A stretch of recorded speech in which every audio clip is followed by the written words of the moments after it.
Bismillahirrahmanirrahim. Untuk Rosdul Kiblat ini aku cuma buat 3 slide. Semua isi slide ini kopas dari template ibu di Word. Angka-angkanya. Tipsnya nggak usah mikirin gambar lah, ribet, musingin sendiri. Yang penting rumusnya ngerti. Kita kopas aja data-data kotak kita sendiri. Ini aku pakai contoh yang ibu aja, ujung pandang. Datanya udah ada, lintangnya, bujurnya, arah kiblat dari utara ke barat. Ini tuh apa yang udah kita buat tuh di PPT ini. Gambar matangin dari utara ke barat tuh segini. Masukin ke data kita segini. Lalu data mataharinya sesuai tanggal yang udah ditentukan ibu. KPI tanggal 20 Desember untuk deklinasi dan equation of time-nya. PPT-nya bisa diambil di grup ilmu falak, kalau nggak salah ada filenya dari Ardi. Gitu. Terus waktu kulminasi tulis juga 12.00 kurangi E. Ini rumusnya dari ibu juga sama. Ini disimpan aja di PPT 1. Jadi segini waktu kulminasinya, catat. Lalu selanjutnya ke penyelesaian dengan rumus slide 2, penyelesaian rumus 2. Kita paparkan aja sudut A, busur B. Pokoknya semua ini tuh sampai slide 3 aku hanya kopas dari Word ibu nih. Kayak ini nih penyelesaian rumus 2 tuh. Nih di bagian sini. Ini nggak usah kata-katanya.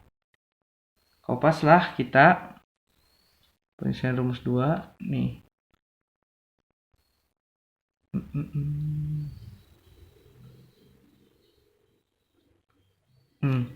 Kelihatan kan? Sudut A-nya dicantumkan, sudut A itu yang tadi ini.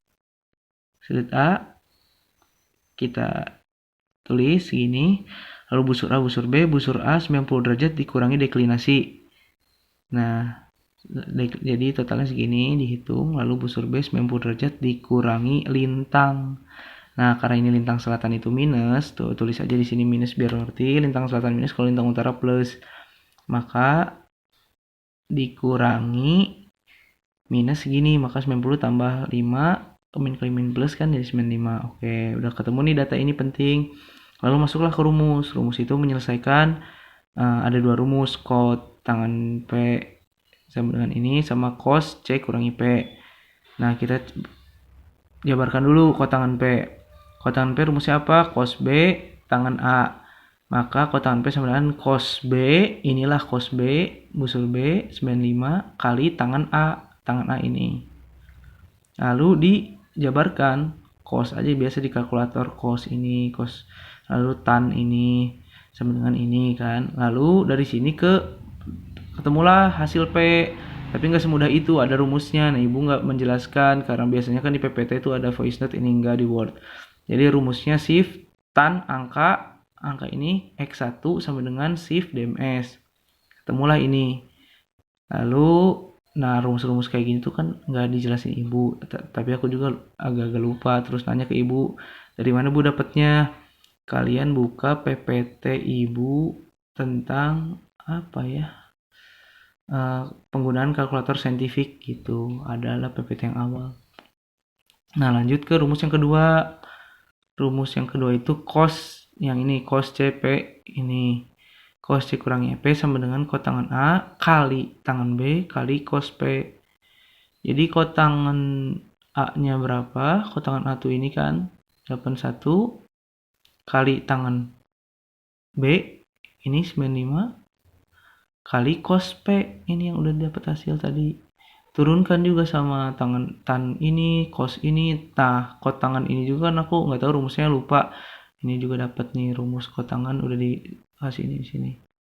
Rumus kotangan yaitu merubah dari derajat ke desimal sama dengan 1 per tan, masukin angka sama dengan aja. Ini dapat. Lalu dapat hasilnya segini. Sini ke derajatin juga.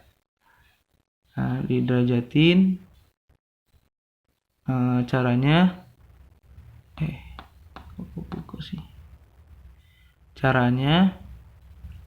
shift cos angka ini DMS udah dapat ini 69. Udah simpel kan? Ini slide kedua, lalu slide ketiganya. Slide ketiga itu ya mulai deh kita nyari waktunya, hasilnya. Ada dua kemungkinan yang ibu kasih tahu tuh. Yang pertama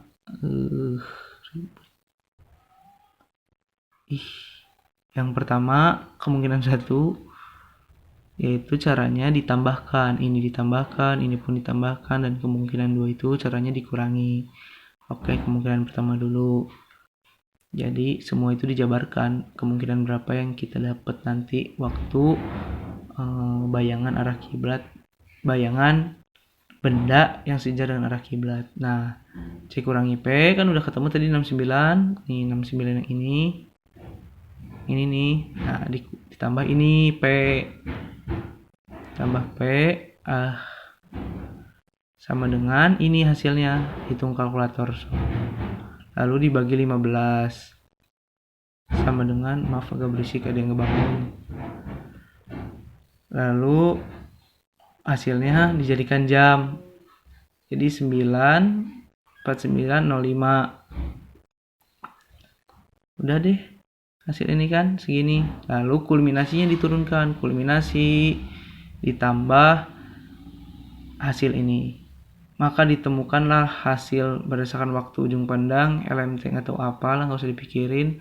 Ketemu jam 21:48:58, jam 10 malam. Kan kayak nggak mungkin gitu ya bayangan benda menuju sejajar arah kiblat malam-malam. Maka ibu kasih keterangan tidak mungkin sebab malam hari. Oke, kemungkinan satu tidak mungkin, tapi tetap dijabarkan. Kemungkinan dua sekarang segalanya dikurangi. Tadi sama, ini dengan ini dikurangi, tapi sekarang maka hasilnya ini dibagi 15 nih tetap. Maka hasilnya dibulatkan ya, yang atas juga sama mau dibulatkan atau enggak. Nih hasilnya dibulatkan kayak gini. Gak usah bingung kayak gini-gini lah. Banyak orang bingung nih, ini panah apa nih? Maksudnya gimana? Kenapa dibulatkan? Ya udah ikutin aja, yang penting bulat aja. Lalu kulminasinya turunkan, dikurangi jam yang udah tadi dapat. Maka ketemu 11 jam 26:33 detik. Nah, berarti berdasarkan waktu ujung pandang jam 11 siang 26:33 detik merupakan jam dimana bayangan benda itu sejajar dengan arah kiblat gitu di kota ujung pandang. Lalu penguraian hasil akhirnya kayak gini nih ibu. Penyesuaian bujur ujung pandang dengan bujur rita dijadikan jam. Nilai KWD-nya diturunkan. Gak ngerti sih kenapa gitu. Pokoknya kayak ginilah penurunannya sampai hasil akhir tuh. Nilai KWD itu kan B dikurangi BT bagi 15. Atau kalian tuh lihat aja PPT kalian sendiri di rumus-rumus waktu sholat ada KWD, tinggal kopas aja, uraikan nilai KWD, paparkan nilai KWD. Lalu buat kayak gini berdasarkan WITA 11:26:33 ditambah KWD, maka 11 jam 28:57. Nah, jadi pada tanggal sekian, ini ya gimana kota kalian, pada tanggal bla bla bla, bayangan benda tegak lurus di kota ujung pandang mengarah ke kiblat Mekah terjadi pada jam 11 siang 28:57 detik waktu Indonesia bagian tengah. Nih, udah simpel. Udah gitu doang, gak usah bingung sama gambar-gambar di sini. Sementara yang penting tugas selesai, udah segini doang, beres 3 slide. Lalu disatukan sama PPT arah kiblat tugas kemarin. Nih kayak gini. Judulnya slide pertama ini arah kiblat dan rasul kiblat kota kalian, nama, NIM jurusan tahun akademik, lalu ya di bawahnya nih ini kan yang dikerjain kemarin. Nah, rasul kiblat kota Ternate aku sama tuh 3 slide doang, udah beres. Kirim ke Kosma, nanti Kosma kirim email ke ibu, gitu doang. Ya, semoga bermanfaat. Wassalamualaikum warahmatullahi wabarakatuh.